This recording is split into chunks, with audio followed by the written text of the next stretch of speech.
माणसाने आपल्या वैयक्तिक स्वार्थासाठी निसर्गाला ओरबडून खाल्ले. त्याचा सूड म्हणून निसर्गही आपलं रौद्र रूप दाखवून मानवाला विपरीत हानी पोहोचवत आहे, असे प्रतिपादन इको फ्रेंडली लाईफ फाउंडेशनचे संस्थापक संचालक अशोक एनजे यांनी केले.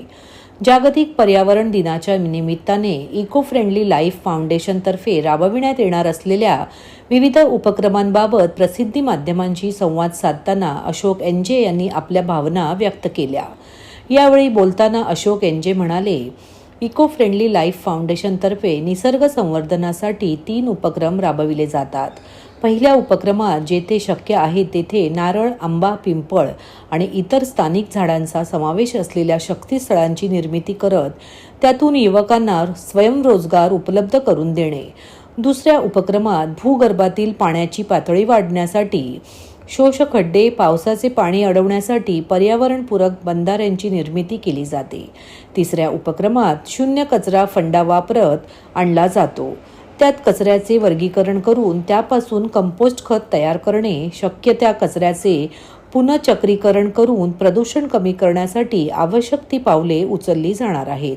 या उपक्रमात विविध शाळा, स्थानिक स्वराज्य संस्थांना सहभागी करण्यात येणार आहे. आज 5 जून जागतिक पर्यावरण दिवस आपण साजरा करत आहे आणि आपल्याला हा जागतिक पर्यावरण दिवस संपूर्ण जगभर या निमित्ताने पर्यावरणाचं रक्षण करण्यासाठी काम करायचं आहे आणि त्यासाठी आपण सिस्टम ओरिएंटेड काम करतोय. तर याच्यामध्ये 2च कन्सेप्ट आपण राबवतोय. एक तर ब्रेक द डिस्ट्रक्टिव्ह चेन, विचारांची डिस्ट्रक्टिव्ह चेन आपल्याला संपवायची आहे की ज्याच्यातून आपल्याला रचनात्मक दृष्टिकोनातून या पर्यावरणावरती काम करायचं आहे की जेणेकरून भविष्यामध्ये फक्त पर्यावरणामध्ये ढवळाढवळ केली नाही तर पर्यावरणच आपल्याला वाचवणार आहे. पण आज आपण ढवळाढवळ केलेली आहे आणि म्हणून आज आपल्याला पर्यावरणावरती काम करायला लागत आहे. आणि त्यासाठी आपण जो कन्सेप्ट राबवतोय तो आहे शक्तीस्थळाचा. शक्तीस्थळ म्हणजे एकाच जागेवर आपण 25 झाडं किमान लावायची. वड, पिंपळ, आंबा, चिंच अशी फळझाडं त्याच्यात असतील आणि जी इकोसिस्टम आहे ती त्या ठिकाणी निर्माण होते. एक कुटुंब एक शक्तीस्थळ असं ज्यावेळेस आपण सगळ्यांना आव्हान करतो आणि 4 वर्षामध्ये मोठी होतात तर त्याचबरोबर जे तरुण आहे तेही त्या ठिकाणी आपल्या आवडीप्रमाणे काम करतात, मोठे होतात आणि त्याच्यातून स्वयंपूर्ण समृद्ध भारत हा तयार होतो. आता ही संकल्पना करत असताना वॉटर कॉन्झर्वेशन ज्याला आपण म्हणतो तर त्याला आपण पाऊस पाणी गोवा म्हणजे काय की जिथं पाणी पडतं तिथेच जिरवायचं. यासाठी कुठल्याही यंत्रणेची गरज नाही. आपण त्या ठिकाणी ड्रिल करू शकतो, एक 5-6 फुटाचा खड्डा करू शकतो आणि पाणी त्यात जिरवू शकतो. ते पाणी अजून भरून पुढे जात असेल तर पुढे अजून घेऊ शकतो खड्डा, शेतात असू द्या, घराजवळ असू द्या, सोसायटीजवळ. पण हे प्रत्येकाने समजून घेतलं तर आपल्या जमिनीतली पाण्याची लेव्हल वरती जाणार, त्यात शंकाच नाही. तिसरी गोष्ट, कचरा आपण जो म्हणतोय तर हा आपल्या डोक्यात आहे. कचरा जगात कुठेही नाही आहे. कचरा आपण तयार केलेला आहे, आपल्या डोक्यात आहे. जे काही आहे एक कुजणार प्रॉडक्ट आहे, ते खत आहे, कंपोस्ट खत आहे आणि उत्पादन आहे 10 रुपये किलो त्याची किंमत आहे.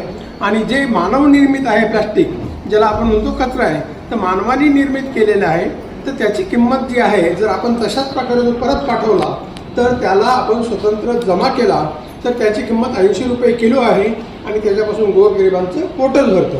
त्याच्यामुळे तिन्ही पातळ्यांवरती ज्यावेळेस आपण काम करू तर त्यावेळेस भारतातच काय जगात सुद्धा हा पर्यावरणाचा प्रश्न तयार होणार नाही आणि पर्यावरण आपल्याला सगळ्यांना सांभाळून घेईल, याच्यामध्ये कोणतीही शंका नाही. अशा विचारातून आपण कामाला लागूया आणि ह्या विचारातून ह्या प्रत्येकाने करायची गोष्ट आहे आणि सगळ्यांना घेऊन आपण हे पर्यावरण सांभाळूया आणि आनंदाने जीवन जगूया. धन्यवाद. महाराष्ट्रातील भगिनींना आधार देणारी राज्य शासनाची मुख्यमंत्री माझी लाडकी बहीण योजना. या योजनेअंतर्गत अल्प उत्पन्न गटातील 21 ते 65 वयोगटाच्या भगिनींना मिळणार दरमहा 1500 रुपयांची मदत. अर्ज करण्यासाठी 31 ऑगस्ट 2024 पर्यंत मुदतवाढ. कुटुंबाचं वार्षिक उत्पन्न 2.5 लाख रुपयांपेक्षा कमी असलेल्या महिला पात्र. कुटुंबाकडे पिवळं किंवा केशरी रेशन कार्ड असल्यास उत्पन्नाचा दाखला आवश्यक नाही. पांढरं रेशन कार्ड असेल किंवा रेशन कार्ड नसेल तर कुटुंबाचं वार्षिक उत्पन्न 2.5 लाखांपेक्षा कमी असल्याचा दाखला आवश्यक. योजनेसाठीचा ऑनलाईन अर्ज नारी शक्ती दूत ॲपवरून किंवा पोर्टलवर भरता येईल. ज्या भगिनींना ऑनलाईन अर्ज भरता येत नसेल त्यांच्यासाठी अंगणवाडी, ग्रामपंचायत, वॉर्ड ऑफिस, सेतू सुविधा केंद्रामध्ये किंवा आशाताई बचत गटाच्या CRP यांची मदत उपलब्ध. आता आपल्याला अभिमानानं म्हणता येईल, सुखी आणि सुरक्षित आहे माझी लाडकी बहीण. परिवहन मंत्री आमदार प्रताप सरनाईक यांनी ओवळा माजिवडा मतदारसंघातील विविध विकास कामे व MMRDAच्या माध्यमातून होणाऱ्या रस्त्यांच्या कामांचा आढावा घेतला. आज ठाणे महानगरपालिकेतील कैलासवासी अरविंद पेंडसे सभागृह येथे आयुक्त सौरभ राव व अधिकाऱ्यांसमवेत बैठक पार पडली. राज्याचे लोकप्रिय उपमुख्यमंत्री हे मुख्यमंत्री असतानाच्या कार्यकाळामध्ये ठाणे महापालिका हद्दीतील ओवळा माजिवडा विधानसभा मतदारसंघामध्ये विकास कामांसाठी त्यांनी मोठ्या प्रमाणात निधी दिला होता आणि आज ठाणे महापालिकेचे लोकप्रिय आयुक्त श्री सौरभ राव यांच्या उपस्थितीमध्ये सर्व MMRDचे अधिकारी, PWDचे आणि महापालिकेचे सर्व खात्याचे संबंधित अधिकाऱ्यांचा एक बैठक पार पडली आणि ह्या बैठकीमध्ये 15 ऑगस्ट पूर्वी बहुतांश कामं पूर्ण करण्याचे सूचना आम्ही सगळ्या आमच्या अधिकाऱ्यांना दिलेल्या आहेत आणि ते पूर्ण झाल्यानंतर आम्ही एकनाथ शिंदे साहेबांच्या हस्ते त्याचं लोकार्पण करणार आहोत. कारण शेवटी ठाणे हे शिवसेनेचा गड आहे आणि त्या माध्यमातून ह्या ठाण्यामध्ये विविध विकास कामं कशा प्रकारे करावी अशा सूचना जेव्हा शिंदे साहेबांनी आम्हाला दिल्या तेव्हा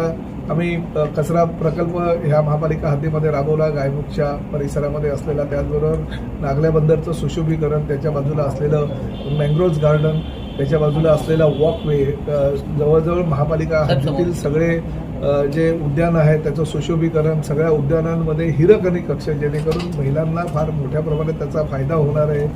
जुन्या ज्या विहिरी होत्या त्या विहिरींचं पुनरुज्जीवन करून ते पाणी वापरण्याजोगं कसं होईल याचाही आम्ही विचार केलेला आहे. ज्या स्मशानभूमी आहेत त्या स्मशानभूमीचं चांगल्या प्रकारे तांत्रिकदृष्ट्या त्या सुशोभीकरण करत असताना जे ठाणे महापालिका पहिली महापालिका आहे की पाळीव प्राण्यांसाठी सुद्धा आम्ही अंत्यविधीची व्यवस्था त्या परिसरामध्ये केलेली आहे.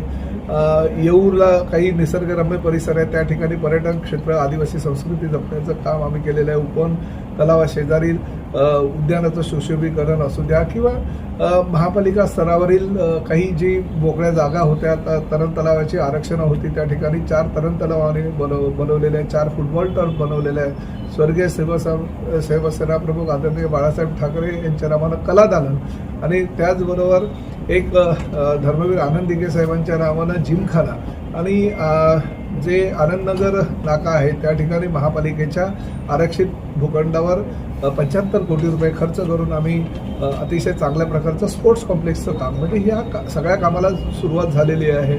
आनंदनगर येथे सामाजिक न्याय विभागानं दिलेल्या निधीतून डॉक्टर बाबासाहेब आंबेडकर विपश्यना केंद्र बनवतोय. तर आदिवासी संस्कृती जपण्यासाठी एक चांगल्या प्रकारचं आम्ही आदिवासी संस्कृती जतन होण्यासाठी उपवनला आपल्या भाईंदरपाडा येथे आदिवासी हॉस्टेलची निर्मिती करतोय आणि त्याचबरोबर घोडबंदर रोड परिसरामध्ये कासारवडोली येथे आगरी कोळी भवन होत आहे. कासारवडोली येथे उद्यानं होत आहेत. महिला हॉस्टेल आम्ही घोडबंदर रोडला ओवळा येथे घेतोय. त्यामुळे अनेक विकास कामं आहे. ह्या विकास कामांच्या संदर्भात आज चर्चा झाली आणि चर्चा झाल्यानंतर आयुक्तांनी त्यातील बहुतांश कामं जी आहेत, जवळजवळ 50%हून अधिक ही 15 ऑगस्ट पूर्वी पूर्ण करण्याचे सूचना दिलेल्या आहेत. त्यामुळे लवकरात लवकर ही कामं आता पूर्ण होतील.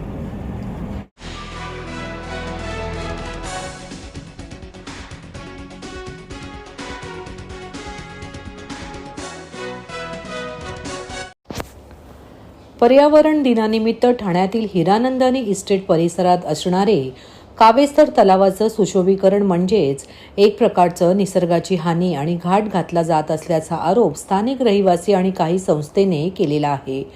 काही दिवसांपूर्वी याच कावेसर तलावाचे सुशोभीकरणासाठी महानगरपालिका आणि खासदार नरेश म्हस्के यांच्या हस्ते भूमिपूजन करण्यात आले होते. मात्र कुठेतरी तलाव वाचवा आणि निसर्ग वाचवा यासाठी महापालिकेचा निषेध म्हणून काळे कपडे परिधान करत स्थानिकांनी विरोध दर्शवला आहे. आजूबाजूला काँक्रिटीकरण होणार, त्यामुळे निसर्गाची हानी होणार असल्याचे देखील आंदोलकांनी सांगितलं आहे. त्यामुळे येणाऱ्या काळात आता या कावेसर तलावासंदर्भात महानगरपालिका आणि स्थानिकांचा आमनासामना पाहायला मिळणार आहे. तुमचं नाव सांगा. आणि माझं नाव विद्याधर वालावलकर. मी पर्यावरण दक्षता मंडळ नावाच्या संस्थेचं गेली 25 वर्ष इथे काम करतो आणि आता आम्ही माझा तलाव नावाची एक मोहीम चालवतोय. गेली 3-1 वर्ष या सगळी मोहीम चालवतोय आणि सगळ्या तलावांचा अभ्यास आहे आता आमच्याकडे. ठाण्यातले एकूण 43 तलाव आहेत ठाण्यामध्ये. प्रत्येक तलावाचा अभ्यास आम्ही केलेला आहे आणि 3 वर्षाचं डॉक्युमेंटेशन केलेलं आहे. त्याला धरून आम्ही बोलतोय सगळ्या ठिकाणी जाऊन.